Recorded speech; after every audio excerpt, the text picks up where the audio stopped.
Why would anyone volunteer to be a loser? That's what I thought getting sober would mean. And it wasn't until I had the viewpoint of lengthy sobriety that I realized how this idea almost killed me. I'm Dr. Donald Crowe. I practiced emergency medicine for 40 years, and I dealt with drunks every day. But the one patient that was the most frustrating for me was someone whose alcohol use had been killing him for decades, and he couldn't figure a way out despite his best efforts. And that patient was me. But I did find a way out, and since that time, I've been curious, perhaps obsessed, with understanding why it took so long for me to get sober. I realized that, like everyone else, I had an image of who I wanted the outside world to believe I was, and alcohol had become a big part of that image. And I know I'm not alone growing up in a society that glorifies drunks. The fact is, we treat drunk people like legends. The wild party guy, the tortured genius with a bottle in his hand, the fun drunk who's always the life of the party. We put those people on t-shirts, we write songs about them, we build movies around their chaos, and we rarely stop to ask a brutally honest question. Why the hell do we glorify drunks? Because here's the truth, we don't even realize we're doing it anymore. It's so baked into our culture, it feels normal. But normal doesn't mean healthy. And glorifying self-destruction doesn't make it noble. Let's talk about it. Our society has mythologized the drinker. Think Hemingway. Think Hunter S. Thompson. We've romanticized the hard-drinking man as a symbol of brilliance, rebellion, or raw emotion. We make drinking look like it's the price of genius. But the reality? Most drunks aren't writing novels or changing the world. They're wrecking their relationships, losing jobs, and destroying themselves. The myth says, he's not broken, he's just deep. That's not truth. That's delusion. We laugh about drinking in ways we would never joke about cancer or diabetes. A blackout becomes a wild night.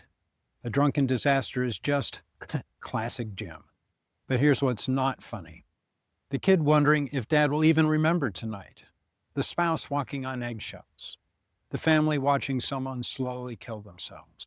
We turn drunks into punchlines because facing the truth would be too painful. And so we laugh, and the cycle continues. And don't forget, there's big money behind this. Alcohol is a multi-billion-dollar industry. And what do the ads show you? Attractive people, laughter, romance, success. They sell the illusion that drinking makes life better. But they don't show you the 3 a.m. vomiting, the apologies, the regret, the wreckage. And because we never see that side, we keep buying the myth. For a long time, I thought the drunk was the most real person in the room. They said what they meant. They didn't pretend. They were raw and honest.